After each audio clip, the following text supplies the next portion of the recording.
Qui est vraiment la meurtrière présumée de Lola?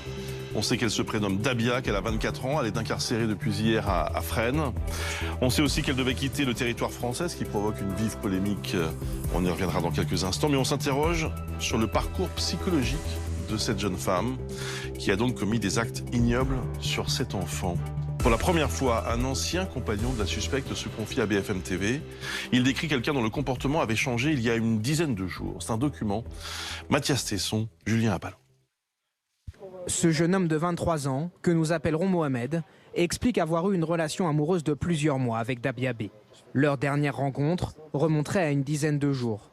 Mohamed trouve la jeune fille changée. Elle parlait toute seule, elle parlait entre ses lèvres et moi je lui disais t'as dit quoi? Rien, c'est entre moi et moi. Elle ne voulait pas me dire. Elle parlait toute seule. Dabia B aurait perdu ses deux parents récemment et depuis elle disait avoir des visions de sa mère. Elle m'a dit dans mon rêve, je vois beaucoup ma mère. Elle me parle en charabia. Okay. Je comprends pas. Je vois ma mère, mais elle me parle, mais elle comprend pas ce qu'elle lui dit. En garde à vue concernant les faits qui lui sont reprochés, la jeune femme a justement expliqué ne plus savoir s'il s'agissait d'un rêve ou de la réalité. Décrite comme instable psychologiquement, Dabia B se serait aussi tournée, selon les mots de Mohamed, vers le satanisme et aurait inscrit un symbole étonnant sur son poignet. Elle a commencé à rentrer dans l'évangélisme ou dans le truc parce que je l'ai vu faire un petit... avec le stylo, un petit... comment dit-elle? Un triangle. Un triangle Un triangle avec un œil. Vendredi dernier, en fin de matinée, juste avant les faits, Mohamed explique avoir reçu un appel de sa part, sans avoir pu répondre. Il est aujourd'hui sous le choc. Elle est très charmante, elle est très belle, elle est très mignonne, elle est très aimable. Quand j'ai su que c'était elle, je suis tombé en mille morceaux, j'étais complètement choqué. Mohamed tient aujourd'hui à exprimer son soutien aux parents de la jeune Lola. Voilà donc pour ce témoignage recueilli par Mathias Tesson et Julien Appalou. Mélanie Vecchio du service police-justice de BFM TV est avec nous. Cette jeune femme, Mélanie, est incarcérée depuis hier matin très tôt, hein, c'est ça? Oui, alors en fait, elle a passé sa première nuit en prison aujourd'hui, enfin cette nuit, parce qu'elle est arrivée à 5 h du matin à Fresnes la nuit dernière. Donc elle a été vue d'abord par l'unité sanitaire, la directrice des arrivants de la prison également. Et puis ce que l'on sait, c'est qu'elle a été placée en quartier d'isolement, c'est-à-dire qu'elle est seule dans sa cellule. Et c'est le but, c'est qu'elle soit seule non seulement lors des activités, mais aussi lors des promenades, qu'elle n'entre pas en contact avec les autres détenus, en communication également. C'est une cellule standard de 9 mètres carrés. Elle fait l'objet notamment d'un suivi très particulier étant donné la médiatisation de l'affaire. Et le but, c'est bien évidemment pour l'administration pénitentiaire de la protéger des autres détenus parce que évidemment il y a des mères de famille dans ce quartier des femmes, mais aussi de la protéger d'elle-même d'un suicide ou d'automutilation. C'est pour ça qu'il y a une surveillance renforcée sur sa personne avec des œilletons, avec des rondes beaucoup plus fréquentes que pour les autres détenus. Ce que l'on sait également, c'est qu'elle va rester en maison d'arrêt, et ça, c'est logique, le temps de l'instruction. Cette instruction, elle peut être longue, elle vient de débuter, mais elle doit rester non loin du tribunal judiciaire où instruite l'affaire, c'est-à-dire le tribunal judiciaire de Paris. Parce que le juge peut à tout moment la solliciter pour des auditions, pour une potentielle reconstitution. Bref, elle doit rester pour le moment dans un périmètre proche de la juridiction. Et puis, une décision collégiale doit être prise très bientôt pour savoir si elle est apte à rester dans cette prison en détention classique ou alors si elle doit être transférée ailleurs dans une structure où là, elle pourra bénéficier de soins psy spécifiques. Justement... il va y avoir une expertise psychologique pratiquée sur cette jeune femme? C'est la suite, on va dire, de l'instruction. Elle s'inscrit, cette expertise psychologique, dans l'instruction. Il y en a déjà eu une qui a été faite lors de sa garde à vue, au tout début de sa garde à vue, pour savoir si elle était apte à continuer cette garde à vue et à être placée en détention. Pour l'instant, elle l'est, c'est-à-dire qu'il n'y a pas, il y a juridiquement rien qui ne s'oppose à cela. Donc il y aura une expertise là qui sera plus poussée pour savoir si elle était au moment des faits en pleine possession de ses moyens. Bien évidemment, cela va jouer sur la suite. S'il y a un procès, cela jouera bien évidemment sur toute la judiciarisation qu'il y aura après. Merci beaucoup, Mélanie Vecchio, pour toutes ces explications. Alors, il y a encore beaucoup de questions, évidemment, autour de cette affaire, et il y a aussi une polémique. Alors, on va en parler longuement. Je salue Martine Brousse, qui est avec nous. Bonjour. Bonjour. Vous êtes cofondatrice et présidente de l'association La Voix de l'Enfant. Vous nous direz dans un instant, d'ailleurs, si vous souhaitez vous porter partie civile dans ce dossier, dans l'affaire judiciaire. Pierre-Alexandre Anglade est avec nous. Vous êtes député Renaissance des Français de l'étranger. Bonjour. Bonjour. Je salue aussi Stanislas Rigaud, qui est en direct avec nous et qui est porte-parole de Reconquête, le parti d'Éric Zemmour. Bonjour Stanislas Rigaud. Bonjour. Et Laurent Neumann, bien sûr, notre éditorialiste. Bonjour Laurent. Bonjour Bruce. Qu'est-ce que vous allez faire, Martine Brousse, dans cette affaire?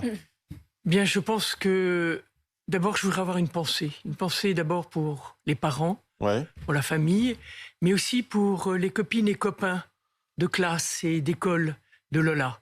Parce que je pense qu'il faut respecter ce temps du deuil. Il va falloir les accompagner. Et pour le moment, nous en sommes encore à l'enquête. Il y a une instruction qui va être ouverte. Donc, comme toujours, la voix de l'enfant ne se constituera que si véritablement il y a le constat d'un dysfonctionnement. Et puis, nous le ferons aussi s'il y a une volonté de la famille. Je pense que face à un tel crime, face à une telle horreur, il faut que l'on prenne le temps. Il y a le temps aussi du silence, le temps du respect de ces personnes et aussi le temps de l'enquête et de l'instruction. Hein, autant il y a certaines fois, je viens vous dire sur votre plateau, on va se constituer partie civile parce que je me souviens il y a quelques semaines, la Maison de l'Horreur. Absolument. Oui, il y a des dysfonctionnements. Là, nous ne savons pas. Bien sûr. Les éléments qui sont amenés au fur et à mesure nous questionnent. Alors, je parlais de la polémique politique. Hier à l'Assemblée, ça a été un débat très vif, avec d'un côté le Rassemblement national, mais aussi les Républicains qui ont interpellé le gouvernement, et notamment la Première ministre et Éric Dupond-Moretti, le garde des Sceaux. Et ce matin, sur BFM TV et RMC, Rachida Dati, maire du 7e arrondissement de Paris, maire Les Républicains, s'est exprimée, elle aussi, face à Amandine Atalaya. Écoutons ensemble ce que dit Rachida Dati. Le crime de Lola, c'est aussi le crime de l'errance. Et cette errance, elle s'incarne dans quoi? Dans une étrangère, sans papier. Et il faut arrêter, nous sommes des responsables politiques, il faut arrêter de vouloir caricaturer ou vouloir insulter ceux qui peuvent dénoncer qu'une grande partie de cette délinquance violente de rue, et nous le voyons assez régulièrement et tragiquement à Paris, mais aussi à Nantes, à Strasbourg ou à Rennes, cette délinquance violente de rue est le fait d'étrangers en situation irrégulière, et notamment des déboutés de droit d'asile. Rachida Dati assume ce matin sur BFM TV le fait qu'on se pose des questions sur ce drame et qu'on remette en cause la politique migratoire. Martine Brousse. Je trouve... c'est entre le dégoût et la colère pour moi. Comment peut-on, à quelques jours après ce crime épouvantable d'une enfant de 12 ans, récupérer? Il y a un temps pour tout. Hein. Et qu'est-ce que ça veut dire, errance? Qu'est-ce qu'elle connaît de l'enquête et de l'instruction? Elle a quand même été garde des Sceaux. Elle a oublié comment ça se passe. Enfin, et est-ce qu'elle oublie aussi, en tant qu'ancienne garde des Sceaux, et revendique aussi d'avoir été magistrat, elle n'a pas été si longtemps que ça. Hein, je crois qu'il y a un moment, il faut aussi mettre les choses à plat. Est-ce que plus de 90% des crimes d'enfants le sont par un parent ou des parents? Hein, je crois qu'il faut le rappeler, ça aussi. Hein. Comment peut-on dire... Elle parle de l'irrégularité de cette femme, mais attendons de voir. Hein. C'était une étudiante, apparemment... Elle était en fin de visa d'étudiante, hein, mais attendons et puis respectons je pense qu'à un moment donné, on ne peut pas récupérer. La voix de l'enfant est fière d'accompagner des mineurs non accompagnés, que ces gens-là traitent d'assassins, de violeurs. Moi, j'en ai assez.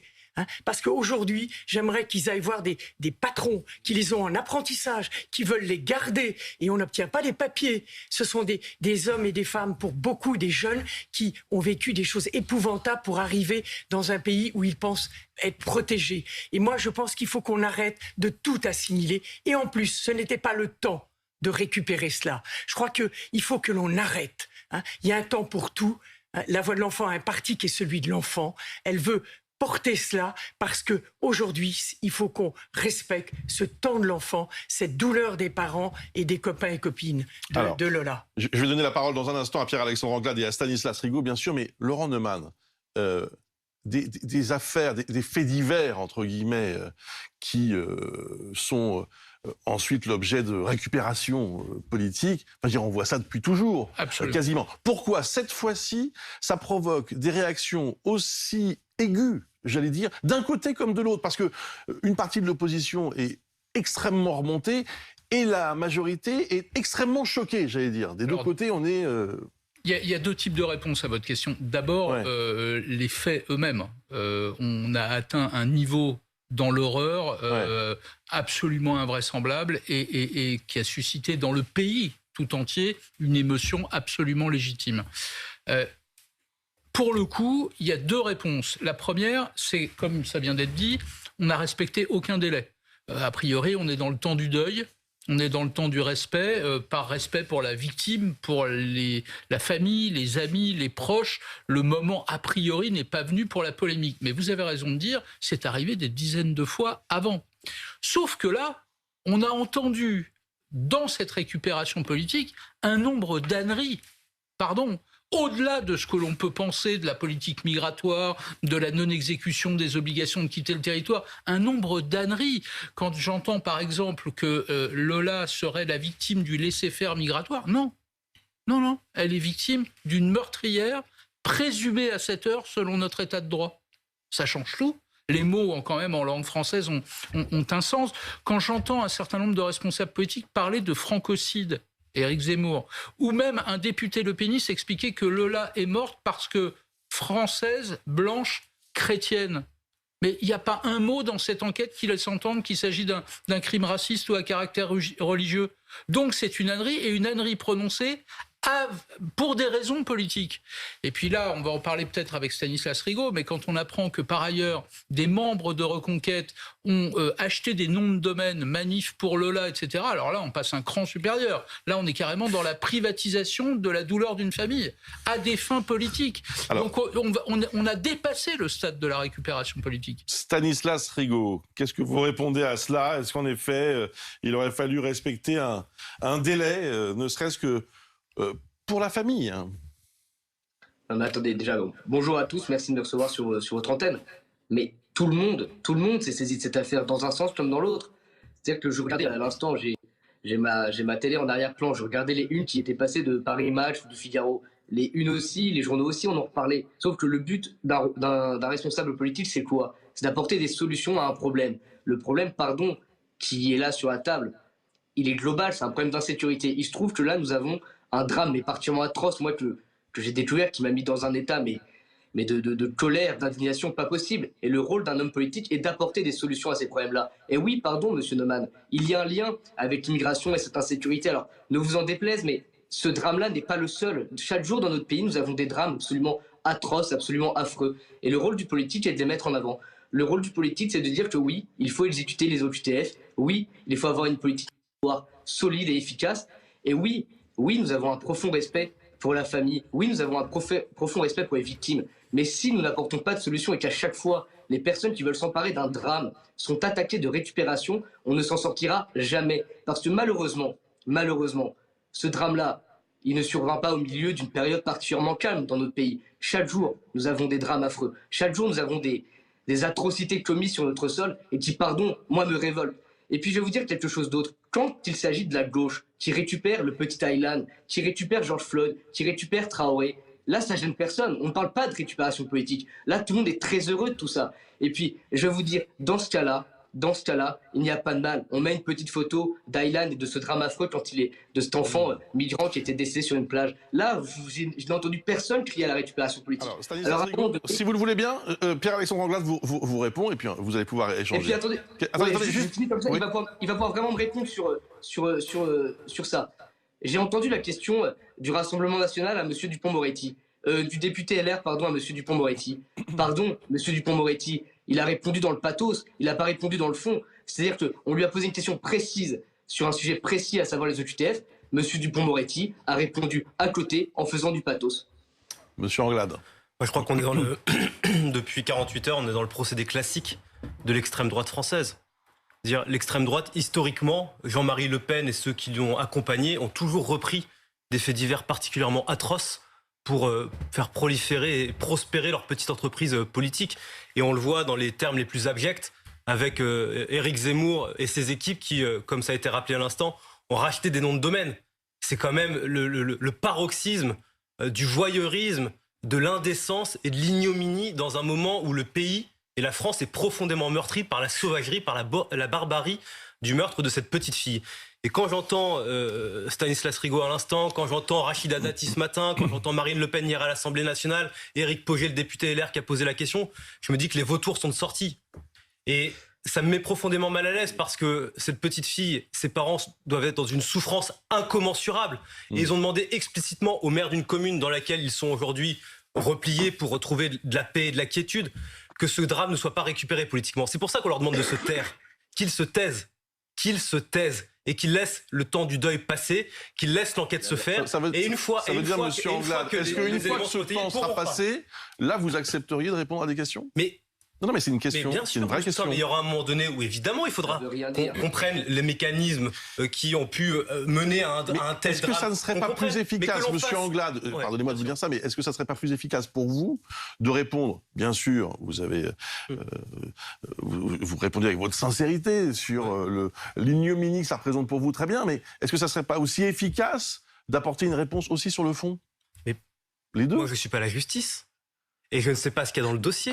Et je ne sais pas, Stanislas Rigaud ne sait pas ce qu'il y a dans le dossier. On a des informations. On a quelques informations, mais même le garde des Sceaux, hier, à l'Assemblée nationale, j'étais dans l'hémicycle. Et il a refusé de répondre ? Non, il n'a pas refusé de répondre. Il a expliqué très explicitement, Bruce Toussaint, qu'il n'avait pas tous les éléments sur notamment la fameuse OQTF qui demandait à cette jeune fille peut-être de quitter le territoire. Il ne savait pas si son avocat, par exemple, avait formulé un recours. Il y a des règles de droit dans notre pays, Bruce Toussaint. Je sais que dans cette période, on essaye de tout raccourcir, on veut tout simplifier parce que ce serait tellement plus facile. Je dis ça pour vous, je dis ça pour les oppositions.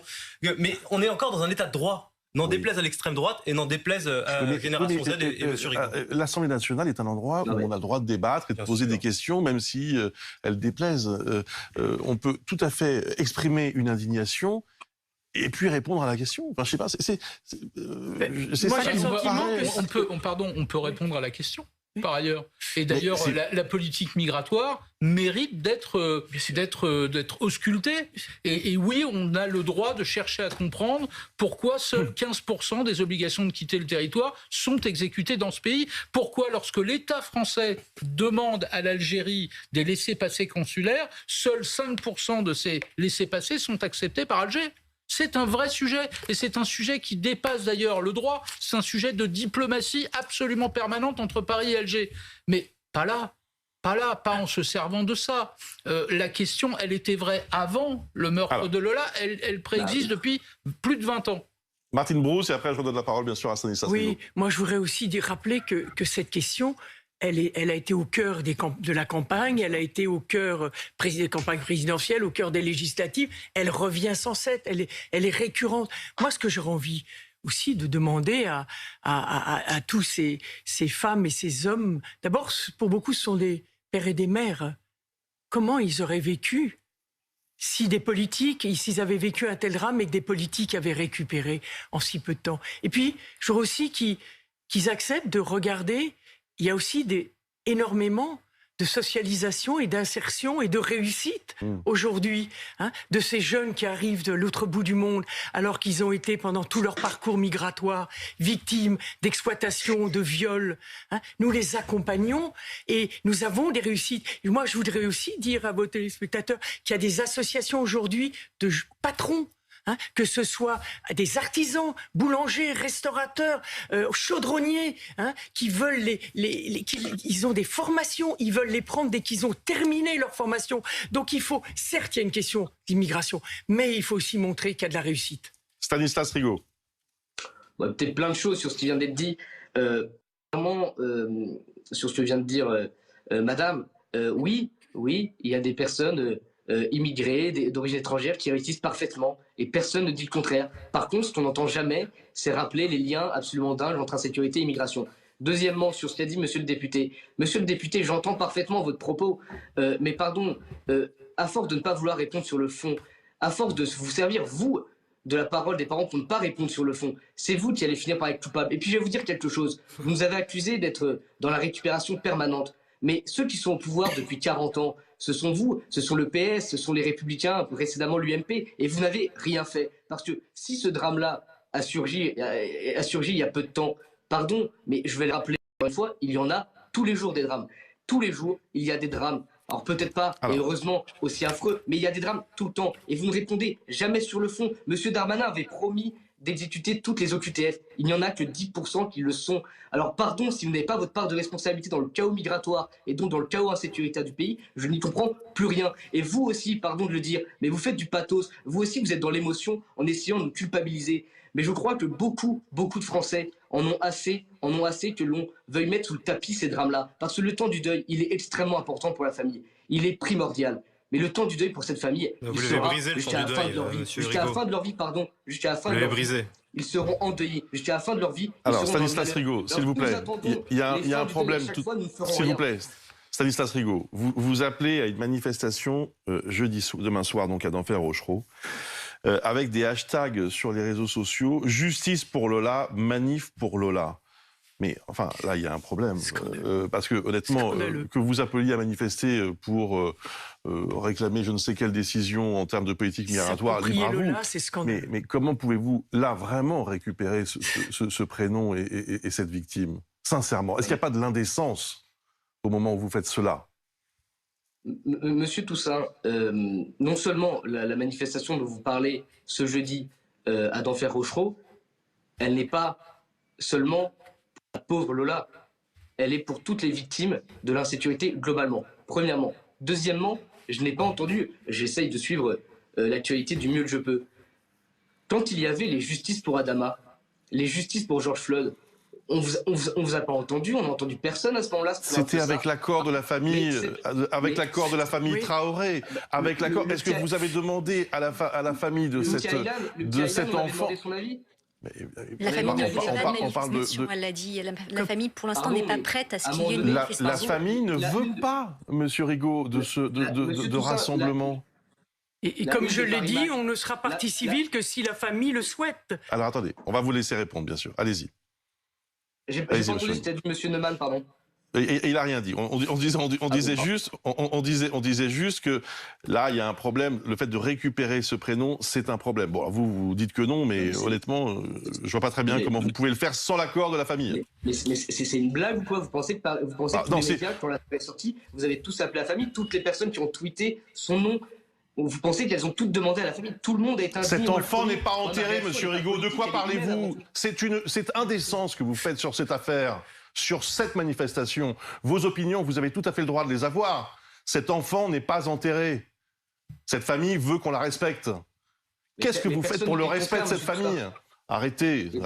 Mais personne ne dit sincèrement. le contraire, Monsieur Toussaint. Franchement, personne non. ne dit le contraire, Monsieur Toussaint. Non. Bah si, je vous assure. Pardon, c'est une manifestation pour l'insécurité globale. Enlevez ces hashtags. Enlevez ces hashtags. Enlevez ces hashtags. Vous avez le droit de manifester. Ces hashtags-là, Monsieur Toussaint. Enlevez ces hashtags. Bah d'accord, vous allez c'est un père de famille qui vous le dit. Des milliers de Français de les enlever, je pense alors. Allez, merci beaucoup, vous avez pu vous exprimer et merci je vous remercie d'avoir répondu à nos questions. Bon, beaucoup de réactions, beaucoup d'émotions bien sûr, j'imagine que pour vous aussi.